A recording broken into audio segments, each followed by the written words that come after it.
Bonjour à tous, c'est Kelou et bienvenue dans cette nouvelle vidéo. Je vous retrouve aujourd'hui pour mettre un petit peu à jour mon journal de pouce, mon journal de soins. C'est une nouvelle catégorie de vidéos que j'avais lancée au mois d'octobre, donc l'année dernière. Et depuis, je n'en ai pas fait de nouvelles, donc il serait peut-être temps de s'y remettre. Donc d'ores et déjà, comme d'habitude, si vous aimez ce type de vidéo, n'hésitez pas à mettre un petit pouce vers le haut et à la partager. Et allez hop, c'est parti, on va faire une petite mise à jour quant à la pousse et aux soins que j'utilise en ce moment. Petite piqûre de rappel, si vous ne me connaissez pas encore, j'utilise uniquement des produits bio et naturels pour mes cheveux. Donc pour la longueur, on verra ça à la fin de la vidéo. Ça fait vraiment psychopathe capillaire. Hein. Et là, pour l'instant, je vais vous parler des soins que j'utilise ces derniers temps, ces derniers mois, ces dernières semaines. Pour me laver les cheveux, ces derniers temps, j'alterne entre 3 shampoings. Alors une chouette découverte de la marque Eco Cosmétique, une marque que vous pouvez retrouver sur la boutique en ligne Ma Planète Beauté. Donc c'est une marque peu onéreuse. Il me semble que le shampoing est à 5 €, donc pour un shampoing bio et naturel, je trouve que ça va, c'est pas mal.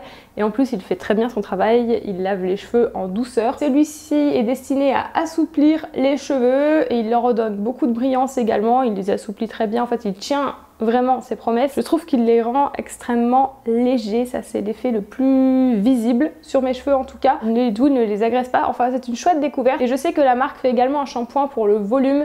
Et je pense que je testerai celui-ci prochainement parce que lui est très bien. Mais ayant les cheveux très fins et qui laisse une sensation de légèreté de dingue, parfois j'ai l'impression que j'ai moins de cheveux quoi, ou que j'ai plus de cheveux sur la tête tellement il les rend légers. Je l'alterne avec celui-ci, donc un gros bidon qui est un shampoing gel douche, un multifonction, format familial, très pratique pour moi et mon chéri, au moins il dure assez longtemps puisqu'on a 1 litre. Celui-ci je l'ai acheté sur Mademoiselle Bio pour environ 8 ou 9 € il me semble. C'est le shampoing à l'huile d'amande douce, sauge, bergamote qui hydrate et assouplit de la marque Rampal Latour. Et ben j'en suis très satisfaite. J'avais déjà testé un de leurs shampoings douche d'une autre senteur qui était très bien. Je trouve qu'ils sont similaires. Il lave bien les cheveux, pareil, il les assouplit, il les rend brillants, il les démêle assez bien, ça va. Comme celui-ci d'ailleurs, vous n'avez pas forcément besoin d'après-shampoing. Et lui, il a une petite odeur toute fraîche. Celui-ci, j'aime bien le privilégier pour rincer mes soins, mes bains d'huile ou voilà, une fois de temps en temps. Bah, j'aime bien alterner avec mes shampoings. J'ai toujours peur que mes cheveux s'habituent si j'utilise régulièrement le même shampoing. Ensuite, troisième shampoing, bon je l'ai utilisé en fait que 2 fois le mois dernier, au mois de janvier, et je le diluais avec celui-ci parce qu'il est assez onéreux et il est assez liquide. C'est un shampoing de la marque Ballot-Fleurin, c'est un shampoing à la propolis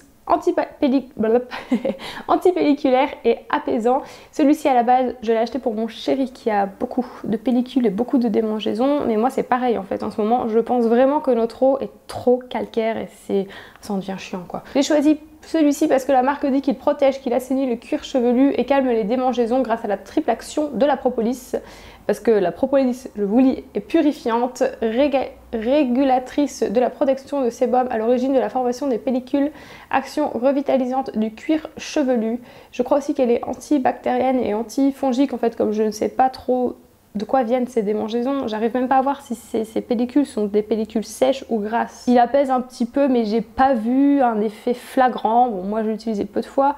Joshua l'utilise pas forcément correctement parce qu'il faut le laisser agir 5 minutes. Et il le fait pas, donc forcément ça a affaire à suivre, je vais le tester encore plus en profondeur et Joshua aussi. Pour les soins après shampoing, j'ai dû redire cette phrase 3-4 fois. Pour les soins après shampoing, parce que je suis chaud-chaud-chauté, nouveau terme, je n'ai utilisé qu'un seul après shampoing, il est toujours de la marque Eco Cosmétique et franchement, pareil, il est pas très cher et tout comme le shampoing.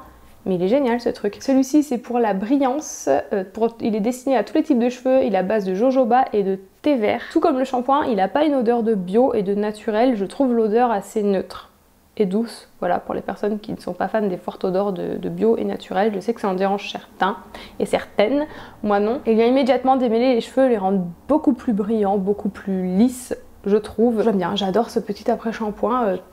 Très belle découverte cette marque-ci, vraiment je ne la connaissais vraiment pas du tout avant. En soins profonds ces derniers temps je n'ai fait aucun bain d'huile, je n'ai tourné qu'avec un seul soin et je vous en ai parlé dernièrement sur la chaîne, c'est le soin à base de plantes, le soin Phytophilos qui est un masque hydratant à réaliser après votre shampoing. Donc là j'ai plus le paquet sous la main parce que il est fini, il est à la poubelle, mais je vous ai fait une vidéo complète à son sujet et honnêtement il vaut le détour. C'est un soin qui va vraiment venir hydrater le cheveu en profondeur, le gainer, le protéger, l'assouplir, le rendre plus brillant. Je l'ai fait en 2 fois parce que la première fois J'ai versé tout le paquet dans mon petit bol et il y en avait absolument trop. Donc ce que j'ai fait, c'est que je l'ai mis au frigo et je l'ai réutilisé plus tard.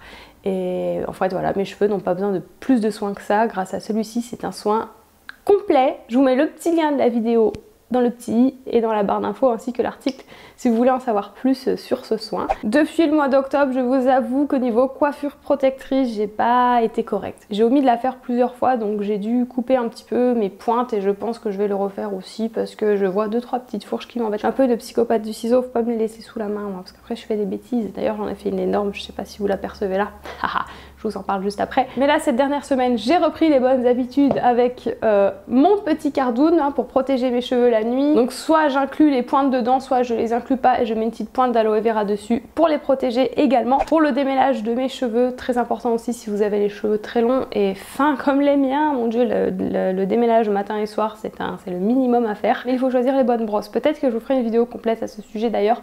Bref, je tourne avec les deux mêmes brosses ces derniers temps. La brosse en bois de Novo, qui est vraiment hyper pratique, on peut brosser les cheveux humides avec puisqu'elle ne craint pas l'humidité. Et la petite brosse en poil de sanglier de chez Guêpe et Papillon qui est magnifique, qui est, bien qu'elle soit rikiki, moi elle me suffit, en plus je peux la glisser dans mon sac à main et l'amener partout avec moi. Pour les soins, j'ai fait le tour et maintenant on va passer à la mesure. Et là je suis embêtée parce que je suis toute seule et d'habitude Joshua me confirme la bonne mesure ou non, donc je vais faire ça devant vous et ça va être la galère. C'est trop compliqué. Eh, ils sont trop longs. On va s'arrêter à peu près là. Si je ne me trompe pas, j'ai recommencé plusieurs fois, ça arrive à peu près par ici, là où il y a mon doigt là. Donc 90,5, 91, ça fait beaucoup de cheveux. Au mois d'octobre, j'avais mesuré 88-89 cm. Donc j'ai gagné un petit peu tout en sachant que je coupe mes pointes quand même régulièrement, donc c'est pas comme ça que je vais avancer. Donc ça va, je suis plutôt satisfaite de la pousse, j'aimerais les avoir encore un petit peu plus longs et couper au fur et à mesure aussi les pointes qui ont tendance à s'affiner, voilà, pour qu'elles soient un peu plus épaisses. Après je sais pas si c'est vraiment possible parce que mes cheveux sont vraiment très fins. Aussi, avant de tourner cette vidéo, j'ai fait une bêtise et je sais pas si vous le percevez, en fait ça fait des mois que j'ai envie d'aller au coiffeur pour me faire un dégradé devant et me faire une petite mèche sur le côté. J'avais pris rendez-vous que j'ai annulé parce que je suis tombée malade et du coup j'ai pas repris parce que j'ai pas envie de mettre de l'argent là-dedans et j'ai peur qu'il me loupe, donc au pire je me loupe moi-même, c'est pas très grave. Tout à l'heure je voulais un petit peu raccourcir devant, me faire un petit semblant de mèche, je me suis loupée comme il faut, mais à vrai dire vous savez je m'en fous parce que je mets toujours mes cheveux un peu n'importe comment, donc ça se verra pas forcément. Voilà, désolée, je regardais le retour écran. Et écoutez, voilà, c'est tout. Je pense que j'ai fait le tour. J'espère vraiment que cette vidéo vous a plu. Maintenant, je vais essayer d'être plus régulière dans mes journaux de soins et mes journaux de pouces. Et sur ce, je vous laisse et on se retrouve très bientôt dans une prochaine vidéo. Bye!